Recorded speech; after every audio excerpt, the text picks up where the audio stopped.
good afternoon, everyone. Welcome back to AVX Live. I'm Joe Gilderson, President of Corporate Audio Visual Services. And once again, I'm joined by my friend, Ryan Finch. Mr. Finch, how are you today? Oh, I am doing really well today. And how about yourself? I'm okay, Finch. You know, I went to the doctor. That was an underwhelming response. Well, because I was at the doctor today. I had an annual physical. And I would say that I pretty much solved all of their problems. I don't know if they solved my problems. As I had to YouTube a video on how to set up their EKG machine. Okay, well, there you go. So AV, EKG, they're all letters, I guess. Kind of the same thing. Somehow it shows up as a diploma on your wall. Great. They're now fully functional. So we left them in better shape than we started. And I think that's really important, you know? Well, that's great. Hey, what are we doing here today? Well, we are doing what we do every Wednesday at 1 p.m. That's right. Wow, that was a great lead-in. You did it different that time. Anyway, Wednesday, 1 o'clock, right? We're interviewing guests. We're having conversations. You can come back. You can check us out on Facebook, on LinkedIn, on YouTube. And while you're there, if you could drop us a comment, like, subscribe, smash the subscribe button, if you will. Wow. Drop us a comment, be part of the show, and of course, we will try to answer your questions live on the air. And we're going to do this again every Wednesday, 1 o'clock. That was pretty good, Ryan. It was pretty good. I got to say, I'm momentarily impressed. We tried to mix it up. Go ahead. Well, this is good stuff. But look, we're going to get right into it today. We have a very fun guest and one that is just so professional. So I can't wait because we needed to kind of elevate ourselves a little bit, and we need some help. So we had to bring in a pro to get us to the next level. So let me tell you a little bit about our guest, Kerri Garbis. Kerri is the CEO and founder of Ovation, a 25-person global training firm. Kerri has trained thousands of executives globally in professional presence and speaker development. She is certified as a business etiquette expert, an emotional intelligence expert, and a professional speechwriter. McGraw-Hill is the publisher of her book, Presentation Skills for Managers. A professional actress since childhood, Kerri began her studies in voice and theater at the Baltimore School for the Arts before earning her BFA in musical theater from Syracuse University. Kerri is a proud member of EO Boston, WPO, and the founder of Be Ready, a nonprofit initiative offering Ovation's professional presence training to Black youth of America. Ladies and gentlemen, please welcome Kerri Garbis. Woo! Okay, wow. I like the slide intro. That was phenomenal. Thank you. And Joe, I had my physical yesterday morning. How is your cholesterol? Because mine was a little high. Nothing to be concerned about. Just he was like, it's a little elevated, but the good cholesterol was really high, so nobody was concerned. Maybe I should not have eaten those meatballs for lunch, but no one's going to say anything. That's all. That's all. I think you're doing great. I really do. Thanks. We'll find out about me in 2 short days. So. Yeah, right. Or 2 long days. Depends on how you look at it. Depends on the outcome, really. but either way, so it's a pleasure to have you here today. Well, thank you for having me. I'm happy to be in this little square. I spent a lot of time in this little square. I'm happy to spend it with both of you. Thank you. Well, the little square is so cool looking with the G and the ovation. It's real. Oh, look at that. That is so It's real. Nice. It's a real, people often are like, oh, is that a real background? And then I always go and I hug the monitor. There you go. To prove to you. Yes, no, that is real. IRL. Yes. I teach Joe all the lingo now that the internet kids use. The kids are saying, yep. Yeah, I'm really catching up now. No, he's not. All right, I'm working on it. But so why do you even have such a beautiful set? How did you create this? Well, I got a lot of good expert advice. I created it because I don't know if you heard, but like 2 years ago, kind of exactly this time, 2 years ago, this thing happened and my business, Ovation, went from 95% in-person training and 5% virtual to 100% virtual. And I was meeting everybody in this teeny tiny box, and I was pitching and speaking, and the trainers were running workshops. Everything flipped around to this box and no other humans. I mean, sometimes there's other humans around, depends on your situation. And so I knew that I needed to step it up. We've always been virtual, and Ovation has. So what was nice about the pandemic was, I mean, I don't think that's a thing, was that I've always run a virtual team. My company is 10 years old. So in terms of infrastructure of Ovation, I didn't have to do anything differently. The team was used to virtual meetings and communicating on we use Slack and some of the other tools, virtual communication tools out there. So that was fine. I didn't have to pay rent on something. Like, that was all good. What was the big difference was now we're communicating solely virtually. Yeah, really different environment, right? Yep. Well, fortunately, there's someone like you to train others how to do that. So how did you get into theater and acting? Because it's always so interesting for people like us, because most of our people are either from music backgrounds, art backgrounds, acting background, like everybody comes from the creative world. So tell us, how'd you get into it? So I've been an actor, actress, however you'd like to say it, since I was a little kid. I started professionally working as a preteen in Baltimore.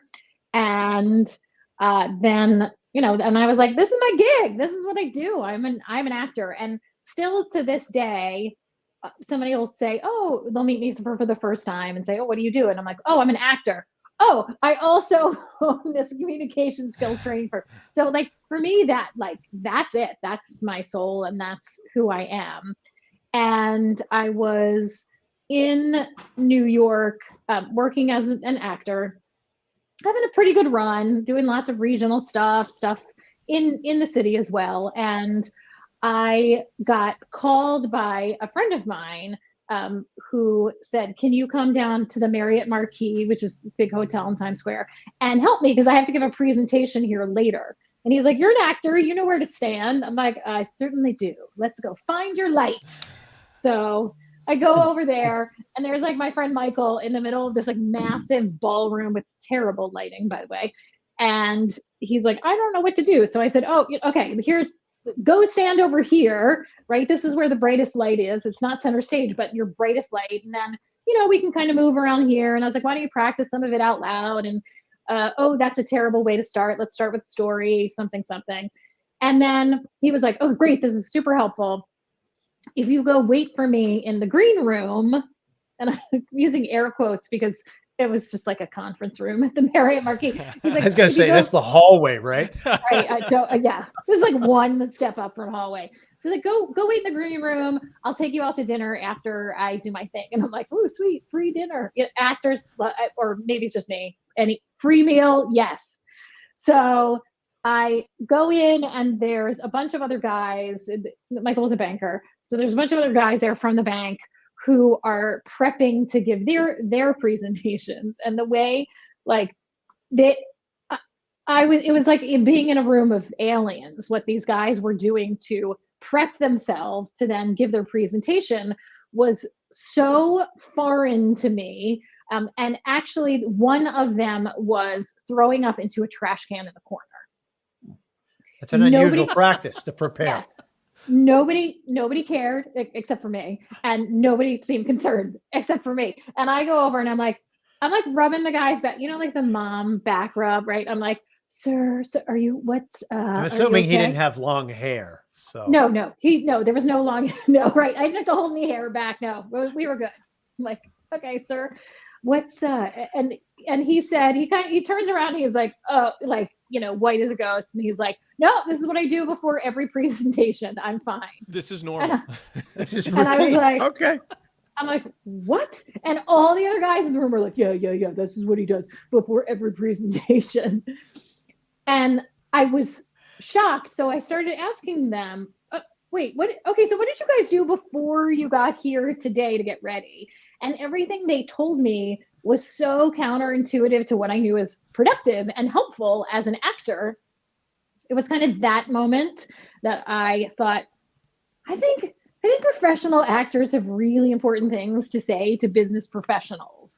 And so when I, for a brief time, had a sales job in the corporate world in New York, that kind of really came to the front for me when I said, wow, I think I can really help these people. So I started doing some coaching and train. Is this story going on too long, Joe? Just cut me off. No.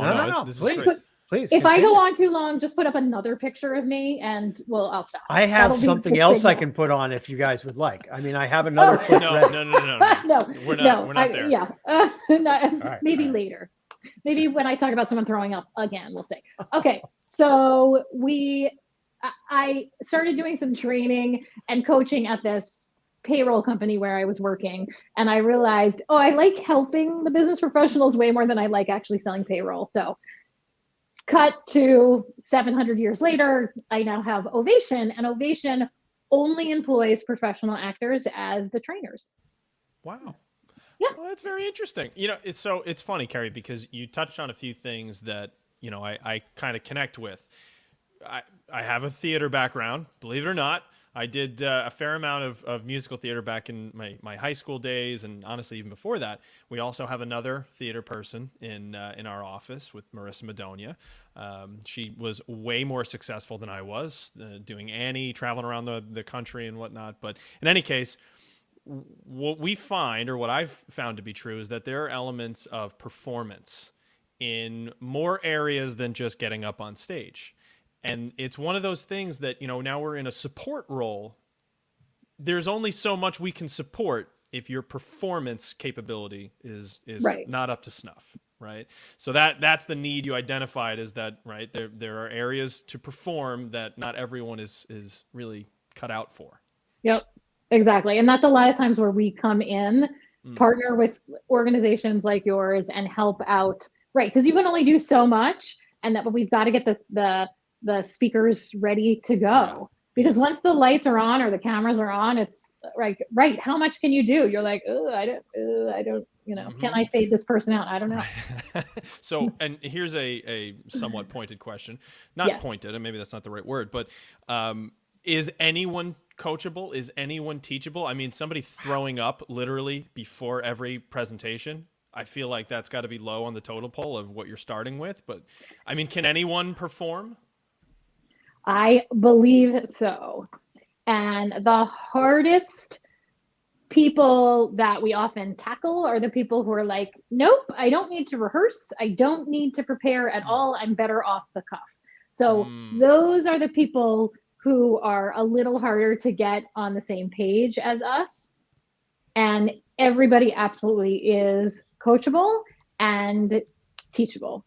And I've got some tricks up my sleeve to help with that. Okay. All right. So you have to want to be coached, or open to it, or spend a nice amount of time with me and I'll convince you. Touche. Well, I think it's that sounds too threatening. That might be too threatening. You leave me alone with them for 10 minutes and I swear. That's right. You are going to want to rehearse.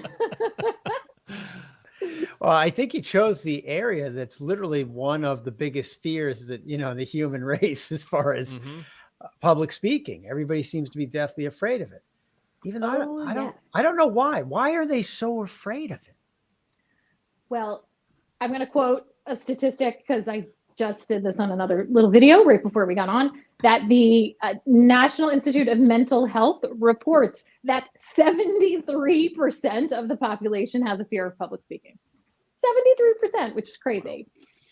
And that Business Insider said, I literally only have this memorized because I just said it, that Business Insider shared that, I'm not like a crazy statistician or anything. Is that statistician? That sounds good. I know what you meant. I don't normally put that on a banner, Joe. Statistician. Yes, I'm not even going to try to spell it. An esthetician. Just forget. Let's just that 90% of that anxiety is from a lack of preparation. So Why are people so freaked out? Well, probably because they're not preparing, or they're not preparing in a productive way. Like the guy throwing up in the trash can, that is not a productive way to prepare, right? It is So not. It is funny though. it's really good comedy, really bad preparation. And so that is, I think that's where a lot of the fear comes from. It also goes all the way back to the science of our brains and our bodies and how we evolved. And it really goes back to flight or fight, because for a lot of people, coming out and speaking in front of people can feel like we're about to get eaten or attacked by a lion. And so we go into panic mode. Yeah, we've seen the panic mode firsthand. You know, and actually to Joe's point earlier, when we were backstage, one of the reasons that we're doing this show on a regular basis is to try and put ourselves in the shoes of those who are going up, so that we can support them better, right? You get a little bit more perspective in that case. This is somewhat anecdotal, but speaking to the lack of preparation, I know that, you know, when I did my public speaking classes and going through and giving presentations in you know, college and my undergraduate, you know, that preparation was key. And I had to go over everything to the point where I could put it down on notes and I would know exactly what I was going to say, but I only needed one little note to get me there. But the key was, I always knew that the first 30 seconds I was going to hold on to the podium for dear life. And that as long as I had trained myself enough to get through that first 30 seconds, everything else would then get more comfortable and I could, you know, I can carry on from there. So I don't know if, you know, physical objects are part of your coaching style that you can, you know, grab hold and, you know, not fall into the sky. I don't know what I was worried about, but anyway, food for thought for you, I guess. Wow. We would recommend, if I were to work with you, I would say, let's get away from the furniture, right? Let's get comfortable, not in front of furniture, if you can. Yeah. And there are ways that it could help, but I don't know. Like I would worry about they'd see the white knuckles. The white knuckling. Yeah, right. Or if it was like a glass and I just, you know, shatter the glass, I guess that would be a dead giveaway. Or it's a really cool attention grabber. Like the you know, paper clip in hand, like we're not using that. There's no. Not so much anymore. No. I don't even know what you're talking about. I don't know. I saw it in political movies. They'd have like some paper clip in their hand, and that would be their way of having something to hold on to and emphasize. Yes. Here's a question. Yeah. Sorry, Kerri, not to cut you off, but do you find? I mean, do you get into any politics? Because I'd imagine there's a lot of. Well, not I imagine. I know there are a lot of public speaking, you know, roles. Are you focused more towards business, or does it kind of cross over here and there? We have not been invited into the political world. Okay. We're solely business to business. Most of our the base of our clientele is B2B. I did develop over the pandemic a B2C platform so that individuals can come in and get some training. That's called Studio G. Thus the G behind me. Uh-huh. And so, yes, check it out, getstudiog.com. And, but I haven't done it oh, there she is. Yeah. Ooh. Yeah. Yes, there's some there's fun videos in there. You can check things out. So thank you for that. Good. I'm loving the pop-ups. I have not had a chance to work, or we have not supported any. No, the answer, Ryan, is no. Fair.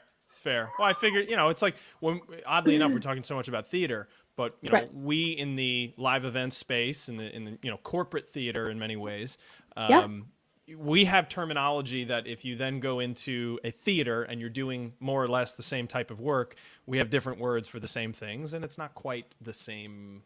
Right. Same thing. So I think I could relate there. Yep. Well, I'm sure that people would value some quick tips if you had a couple of quick things for them. I mean, don't give us all the good stuff. Just a couple of little Get bites, us on the hook. All. Good. Oh, well, we've already talked about that rehearsal helps. I think rehearsal helps for everything. Yes. Rehearsal helps for everybody, for everything.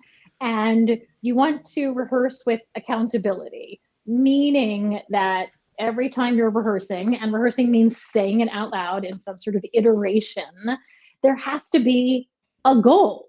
If not, you're just going to rehearse it and compound whatever bad habits, or I should say distracting habits, that you're already doing. So rehearsal, yes, rehearsal means saying it, right? It says right here, rehearsing means saying it out loud and having a goal in mind. So if you think about saying it the first time and concentrating on the structure, does this have a beginning, a middle, and an end?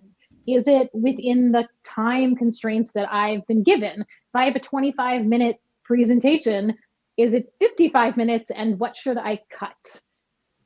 And stuff like that. And then the second time, saying it out loud, that's the time you want to think about getting it in your body, so that if you are standing or able to stand when you're presenting, that's the time to stand up and present. And if you're sitting, that make sure that what your body is doing is going to be what you're doing in IRL, Ryan, as we said. And Joe, if you don't remember, what that means, Joe, it means in real life, right? Wow. Hold on. I need a banner for that. I mean, like, I can't believe this is still coming back up. I'm so hip to this now. That's right. And then also, and moving of some sort. And then a third time, you're golden, and you want to do it one more time through, at least as if you were doing it for real. So that means if the phone rings, a dog walks through, anything happens, you just keep going. Right.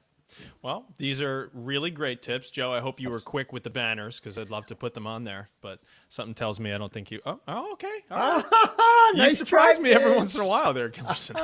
This is I like it. It's good. Well, that's great. So you didn't think I had it? No, I didn't think there was any chance. But speaking of dogs walking around, Joe, I knew you could do it. Thank you. It was great. Kerri, you touched on one thing I want to talk about, the preparation, being in the setting, right? And getting a feel for what that setting is. So there's a little bit of crossover with the technology here. And now I have more in my arsenal to get what I want. And that is when we do our virtual testing with our presenters. We always send out a packet, is, make sure that X, Y, and Z, and they never listen. They never read it. They never take a look. But my favorite part is, the most key ingredient of this test is we're trying to make sure that you have a stable internet connection. And then we'll see them, and they're in a car, and we're like, I don't think I have to ask the question, but are you planning on, being here for your program? And they're like, no, I haven't even really thought about it. I'm like, that's the most important thing. What are we testing otherwise? Now it's just kind of a moot point, but I can now bring to the equation, Kerri Garbis said, as far as rehearsals go, if you're not in that setting, you have to be in that setting in order to have, the most effective form of rehearsal. Is that fair to say? Yes. And if you can't be in the setting, let's get to as close as possible.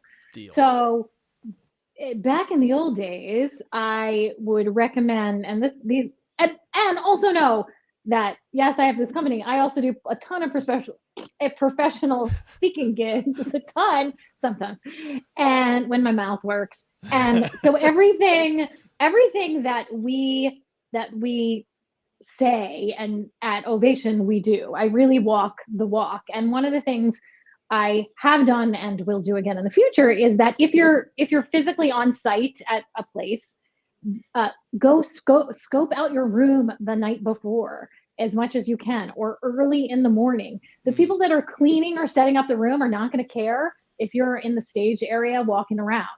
So go in the room, get on your stage, whatever that means, because sometimes it's just a little piece of carpet, and wear the shoes. If you are standing, wear the shoes that you're going to wear the next day, or the day of the session presentation.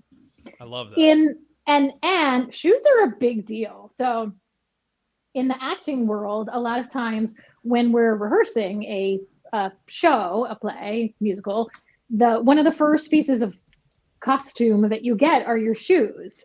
And that if you're going to wear heels for the show, you want to be rehearsing in heels. If you're wearing dress shoes, you want to be wearing dress shoes. So even if for people presenting virtually, if we can't get in the exact space for whatever reason, and I really don't recommend the car, but if that's what you got, that's what you got. Wear the shoes that you're going to wear. It just makes you feel like a little more in the moment. Now, wow, I know we're in the virtual environment. A lot of people are wearing slippers. I get it. I am right now. Yes. Oh, cool. Awesome. We have a real disconnect here. There's a real disconnect. I'm WFH right now. You're WF something, but I mean, sorry, Kerri, continue. Off the rails. Go ahead, Kerri. Sorry. I will rail it off. I love it. That sometimes just wear some shoes or pants that are going to get you in we're lucky if he's wearing pants. Let's be honest. I know that it'll get you in a place that's making you feel present, on, professional, whatever that means to you. So you and so sometimes in the virtual environment, look, you don't I was gonna say, you don't know what's happening down here. Sounds awful. So while yes, I am really wearing pants, I don't even know if you can tell that it's important sometimes. If I'm really on, I'm like, I'm gonna wear heels because that's what I'd be doing if I were in person, to get that feeling and help with posture and blah blah blah. Right. Oh, those are great points, honestly, Kerri. And I'll add even now another one, as you're saying that, be, in the setting, go up on the stage, right? Be there, walk the room, feel it. I will add that the first thing that people complain about with regards to AV, typically from a speaker perspective, is, ooh, the lights are so bright. Can you turn the lights down? And we're like, if we turn them down, then they might as well not be there. Yes, the lights are bright. It's for a reason. Don't stare at them, and just getting them a chance to go up and like get used to that will usually, get ahead of someone going, can we turn down the lights? Because once they say it over the microphone and everyone hears you gotta, and now it's awkward. So anywho, no, great points, Kerri, honestly. And I think, sorry, Joe. It looks like we have a comment from the field. Oh, we do. There you go. And don't forget to breathe. Breathing. Yeah. Somebody needed to tell the banker guy that, I think, Banker guy really needed to breathe. Yes. That's a rough take right there. Yes. It's funny because through a lot of my sales training, a lot of these things had come up. These are things you were taught. You were taught to go check out the room beforehand that you're going to be presenting in. Make sure the temperature was a certain way. See who's seated in what spot. It's funny. It's standing, of course, right, Kerri? I mean, do you sound better when you're standing or seated? I mean, which is better? If you can stand, we always recommend standing, unless it's a really small room and everybody else is seated, and it would be like really awkward because that gets really weird. Standing does some really cool things to your brain, and that's why we recommend, if you are able to stand at least for one iteration of your preparation, of your rehearsal, because it will get into your muscle memory faster if you're standing, even better if you're moving. So I am always a huge proponent of saying, go outside or walk a treadmill and say your stuff out loud. That is a fantastic, really useful for rehearsal because it will get into your muscle memory. So we're not going on the business side of stuff. We're not going for memorization. I say leave memorization to the actors. Get your points, like Ryan, you were talking about the bullets and stuff, or get it into your muscle memory so that the goods are there. You're prepared. Right. Well, and that makes a lot of sense. And actually, Kerri, I did just learn something about a recent experience, retroactively learned something. And that was, we've been doing, obviously, a lot of broadcast work. And, we have a lot of corporate clients that, they do town halls and business updates and things of that nature.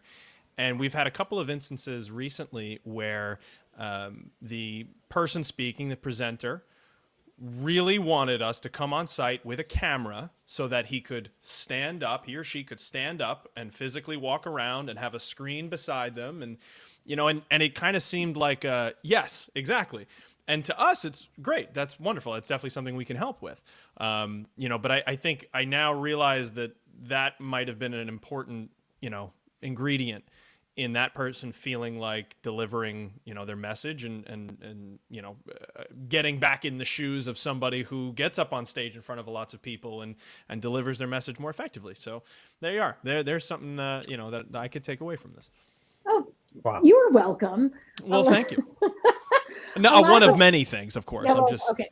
That's. I'll take it. A lot of what we're seeing is, or what we've seen, I should say, is that in the virtual environment, people get a little lazy, for lack of a better term, right? We can only see so much of each other unless we've got mega professional AV happening, right? You can really only see a quarter. So I'm already losing a lot of my communication tools, body language, right? I'm losing 3/4 of it.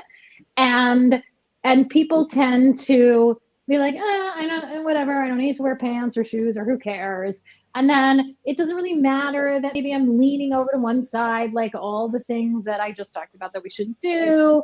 And then all of a sudden, and then if we're sitting, all of a sudden we get like really kind of hunched over and crunched back. And that's when we start not to breathe, as Marissa reminded us we should do. And like our voice gets a little lower. And this actually is way more taxing on your voice and your energy and even your presence, like being present in the moment, than just I'm standing equal on my feet and I'm speaking out loud and I've got some energy.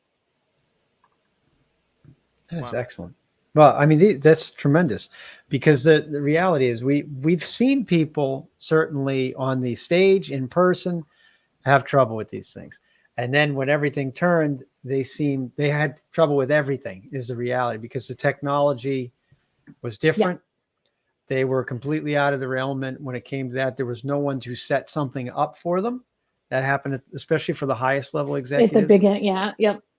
And they were just angry, like all the time. Every time we'd meet with them, they were angry. They're like, I don't know why this thing doesn't work. Calm down. Like, yeah, we can help. Yeah. We'll help you. But you still need to actually present. That part didn't change. So, yeah. And they had a very hard time in the beginning. Have you seen improvement over the last year and a half versus the first 6 months? I mean, I have. There are still things that personally drive me nuts. If I talked about this on one of my Tip Tuesdays. For those who don't know, I do a live Tip Tuesday every Tuesday at 2 p.m. on LinkedIn Eastern, LinkedIn and Facebook. And anyway, I talked about this on like 2 Tip Tuesdays ago. I was on a sales call, so somebody was pitching me, and they didn't make eye contact with me the entire time. They were looking this way, and it was driving me insane. And this is just like 2 weeks ago. Oh, thank you. This is just 2 weeks ago. And so, right, we're not new in the pandemic. I gave a lot of people I think the world gave us a lot of leeway at the beginning, right? You've got chaos and bad connections and except now here we are and we're professionals and we need to step it up a little bit. So I asked this guy at the end of the half-hour pitch, where I was over it, by the way. And I asked him, at the end, he was like, so Kerri, do you have any questions? And I was like, yeah, can I ask you, what are you looking at? And he went, what? And then he finally looked at me. And I said, he's like, I'm looking at you. I'm like, no, not now. What you were looking at before. And I felt you mean kind of this guy? bad, right. But I was fascinated because of what we do at Ovation. It's all about having professional presence and connection. We talk about eye contact to the camera all the time. I thought that was very 101 in terms of being present on a camera. And so he kind of skirted around it, but I finally got it out of him that he was looking at himself the entire time. Oh, that's got to be a no-no, right? That's awesome. I mean, if you can get away with it, look at yourself all day long. We don't recommend it. We actually recommend as much as you can in platforms to take down your self view, because it's actually extra draining on your brain. It's distracting. You end up like having a half an hour pitch to yourself. And like, I mean, you can't ignore your audience. Is like, we are not physically together, the three of us. So I can't be like, hey, Joe, Ryan, nice to see you. No. We have to, as much as we can, make this real and a connection and eye contact. And even though, so right now I'm looking at the camera, I'm making eye contact with the camera. Hopefully you feel like I'm looking at you. Now I've set it up on my screen enough that I can look down and see you. You're not right here right now, but when you are, oh, there you are. I can, right. Hey guys, I can like look down and like check in with you, but really the bulk of my time, like 60% of my time should be spent with the camera in the virtual environment to make that connection. Well, I'm going to add to the growing list of things that I'm learning from this, because I think I'm a huge offender of not looking at the camera. Because, you know, and on some level, I like to look at the person I'm speaking with, because it just kind of helps with, you know, body language and things that you were saying. But when I'm trying to get a point across, it's just a quick shift up, right? It's just a quick shift up, and it's purposeful. Yeah. So absolutely check in with the people you're speaking to. Thanks right. for smiling, Joe. Spend the bulk of the time, because while me looking at you sure is going to help me, but if I'm trying to connect with you, if I'm trying to persuade you, it's not going to do a thing for you, for me to be looking at you. I need to be looking at the camera. So the key is, if when you are setting up a camera, set it up as close to your screen, your pictures as possible. And turn off your selfie view if you can. Yeah, no, I mean, both of those great points.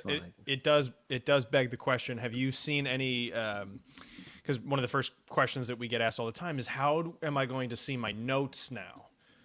Do you have any creative solutions from the technology side?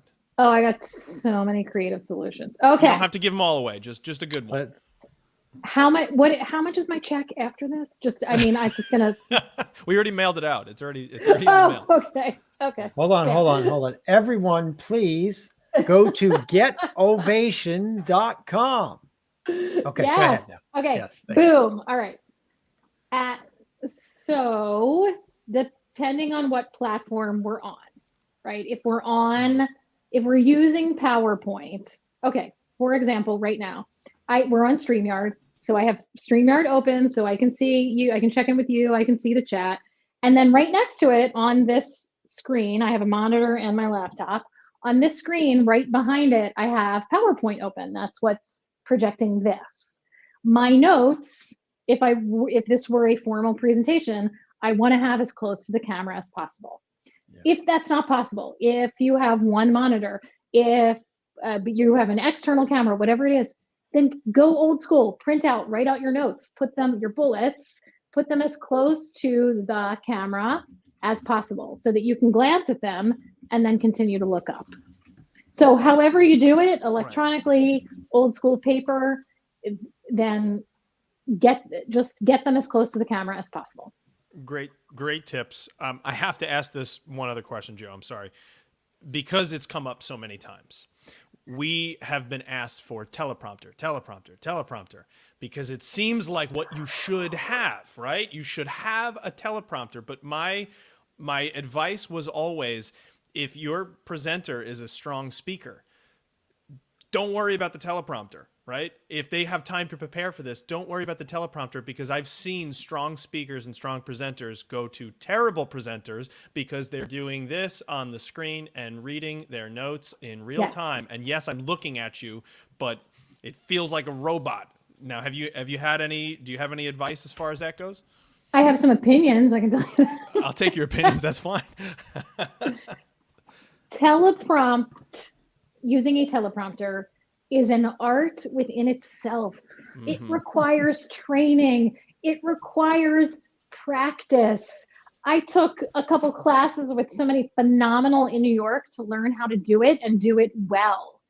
And it is a tool that is wonderful when executed well.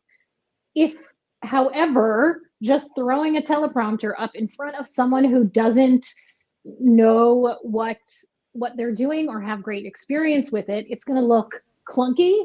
It's going to look like reading. It's going to sound like reading. And you are losing as the speaker, the extraordinary opportunity to authentically connect with your audience because you're going to be too busy using a teleprompter. So I'm going to say, no, thank you. Brilliant. No, I think that was very well said. Thanks. I think that is very helpful because that is what people think that they need, but it doesn't usually pan out to be the tool that they should use. Unless they're pros at it, that's different. You know, they know what to do with it, but you're not going to get it on the first try looking at that screen. It's just not going to happen. No, and it's so weird and it's so hard. And I don't know about you, but I can tell in 2 seconds if somebody's on a teleprompter.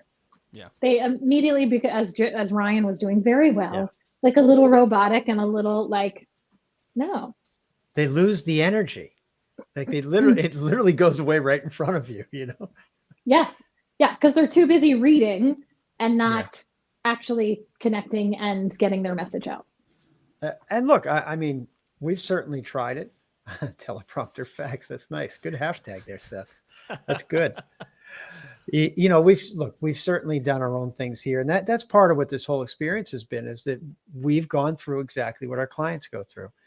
And we've had to improve on things. And, you know, I have a wider screen, but the camera's a little bit higher. There's a slight angle to it.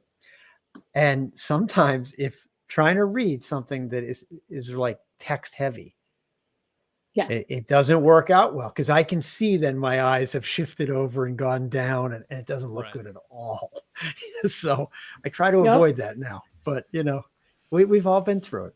So this is really helpful. You know, we've been talking a lot about the technical nature of it, but I know that in your professional service offerings, there's a class in storytelling. So why is storytelling so important in a business setting? Storytelling is important in business. It's important in life.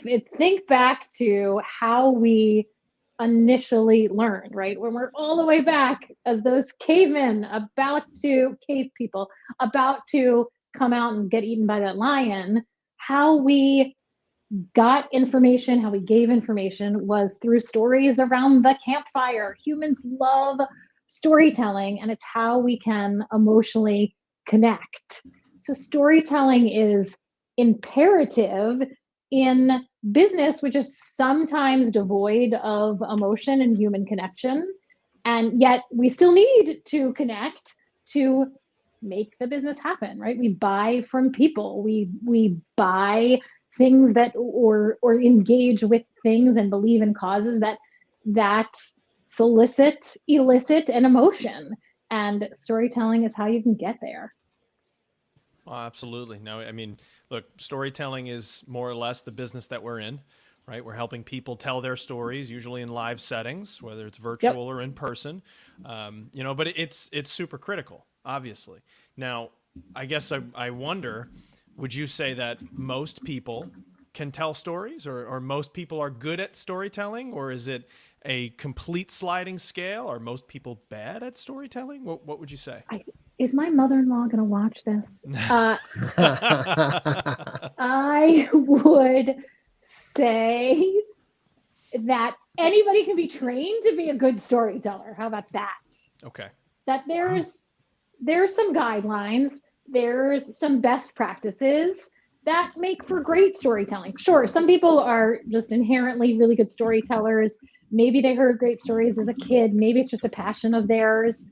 I don't think everybody is naturally a great storyteller. And for some people, it's not comfortable to share a story. And yet it's critical. Well, I guess, you know, weaving in the emotion is more difficult for, you know, some people, especially in a vulnerable environment like being up in front of a crowd. You know, without the emotion, then the story kind of falls down in lots of ways. You end up, it's almost like you're reading a teleprompter again. You're just mechanical. That's right. But you know, Ryan, sorry, you're both there. Okay. You're both right there. Joe and Ryan. We're both here. You know what helps with controlling your emotions? Getting into the right place to get your story out? Rehearsal. Rehearsal. Wow. I got really close to the mic for that one. Yeah. Full circle. Wow. That was really good. Boom. Bye. Wow. Oh, wait. We don't like to drop mics around here. Right. Sorry. Ooh, I like that. Right. That's awesome. Now, I'm going to be honest with you. That might be copyrighted, so we're going to have to pretend it didn't happen. But again, Didn't happen. We're probably Didn't fine. see it. Well, we don't want to give away all of your secrets, but my guess is there might be a place that people can learn some things. And to be honest, you're really the first book author that we've had on our show. What? So maybe tell us a little bit about your book. I will tell you about my book. I'm glad you have a picture of it because typically it's back here, but I was telling you before we went live that I had to film something and I had to get rid of all branding for that. So presentation skills for managers. That's right. But it's not just for managers, everybody. It's for everybody. And it really gives you a nice introduction into your essential presentation skills. We do a huge amount into rehearsal. I think that's the first thing we talk about in there is the rehearsal process. And then a lot of deep dive into storytelling, how to tell a story, where to put it in your presentations, how to get rid of nerves or at least like damper the nerves a little bit, all the good stuff. That way you're not, puking in a barrel before you go. Ideally, you're not going to puke in a stage. barrel. Right. Ideally. Okay. And then, really but I can't believe I'm your first author. I'm honored. Thank you.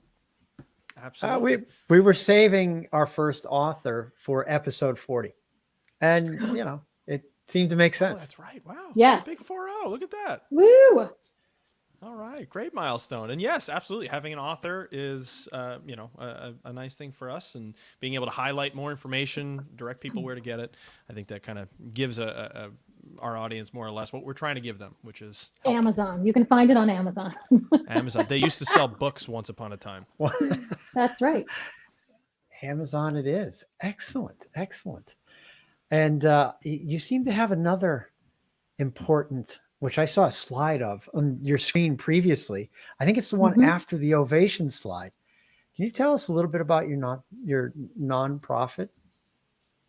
Yeah, it wasn't the one after it, but because I've got my Mac Daddy set up, it made it look like it's the one after it. The one after the Ovation slide was actually a picture of the guy looking off camera that I was complaining about before. Okay, I'm not going to show that here. Let's not do that today. It's our secret. Be Ready.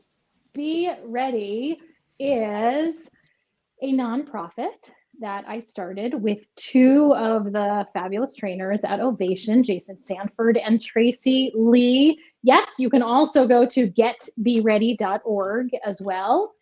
And we are offering and executing our professional training to Black youth at no charge. This was in response to, the idea came out of George Floyd's murder or was inspired by that tragedy. And we felt really strongly that we wanted to make a difference in lieu of posting just a statement that says, yes, we're all inclusive and we support diversity. And I felt very strongly, along with Jason and Tracy, that we do something and take action. And so this is how we're taking action. So if this jazzes you, come read our mission statement, be a part of it. We're open to introductions. If you're working with groups that could benefit from this training, please get in touch. Fantastic. This is very cool. Using your powers for good. I like that. I'm trying. I'm working on it. So you're probably not teaching people to look over here when. Right. No, that's not the curriculum. No, what are you looking at? What are you looking at? I'm sorry. What? I'm looking at myself, obviously. No. Now, I would have never asked him had it been a prospect. Like it was just that I was just so curious, and it was a safe space because he was pitching me. Fair. I was actually going to ask, every once in a while I'll say something where I'm like, man, if that person I'm talking about is watching this, they're going to be like, Yeah, that's about me. It's possible. Oh, well, hey, He look, needed it was to a know. teachable moment, and it was learning. It was, right, it was a gift. He needed to know. He probably hates me. It's fine. Hey, he probably got better at what he did. You helped him. So there we go. He's welcome. Yeah, right. That's right. That's right. Well, we certainly appreciate all of your time. I don't want to tie you up too much because I know you are very busy. You've got a not-for-profit, you've got a book, you've got classes, you got a lot going on here. So we're not going to take up too much more of your time. But Sure. Kerri, this has really been excellent. Yeah. This is Thank you. beneficial to everyone. You know what? This was fun for me. So thank you very much. That's great. Glad to hear it. All right. Fantastic. Well, everybody remember how to find Kerri, and you're going to get Ovation. And you got Tip Tuesday coming up at 2 p.m., right? I actually just went and followed you on LinkedIn just to keep an eye out for you. Yes. I was going to say, follow me, find me on LinkedIn, find me on Facebook. Exactly. It is Tip Tuesdays coming up, except it's Wednesday. So it'll be next Tuesday. It's at 2 p.m., right? Yes, Tip Tuesday There at we 2 go. Eastern. There we go. Now there's no conflict because, we're Wednesdays at 1. Right. Or Tuesdays at 2. I feel better about it now. I feel better. There you go. And yes, Okay. indeed, actors are the best. Thank you, Marissa. Yes. Thank you, Marissa. I think she Yo, gave yo. you a heart. Is that how you Yeah. do it, Finch? That's how we do it, right? I mean, that's not even an acronym. You can just make the is heart. that's Yeah. okay, You don't have sorry. to check in with Kids Corner for that. No. Well, Kerri, thank you very much. Yes. We're going welcome. to start moving things along here. We will talk to you soon, but thank you again for being I our hope first so. author. Woo! Thank you. So exciting. Thank you. Mr. Finch, we learned a lot today. We certainly did. We learned a lot. We I- learned that standing is really helpful. Standing is really helpful, and it Okay. drives home why we're getting a lot of executives looking for some support for the virtual, because it's a little bit more of a hybrid scenario now where they want to be able to stand and walk around, and the cameras on the computer don't do so well with that. Look at that idea. No, but I don't think that replaces being prepared. That seemed to be the starting point here. Because unlike that, we don't want to be like that dude puking in the barrel over there. That just doesn't seem like a good way to that start. for weeks. Well, Yeah, he but does wait. that. He just does Now, why do we remember that? I mean, we remember that because that. It was a good story. of her storytelling. Nailed it. I Right? didn't even know what you were going to do there. I know, but you were with me there That's right, because we yeah. emotionally connected to that and we're laughing about it, and that's Yes. just fun. But either way, tremendous, really, really helpful skills. I know that there's a lot of things that we can take from it, and a lot of things that certainly our clients can reach out to Kerri right away, and I think they would all benefit from her training. Absolutely. And look, I'm looking at the camera now. Now I'm being It's about purposeful time. about it. It only took us 40 weeks. Wait, don't loop me into your us. Okay. It only took me 40 weeks. Thank you. Okay. Well, listen, Mr. Finch, I think it's about that time. It is indeed. So do your thing, man. Okay, you can find us on Facebook, LinkedIn, YouTube Live, and you can do that every Wednesday at 1 p.m., where we'll have great conversations with people like Kerri and everyone else we can imagine. If you have a question for one of those amazing individuals, please drop us a comment.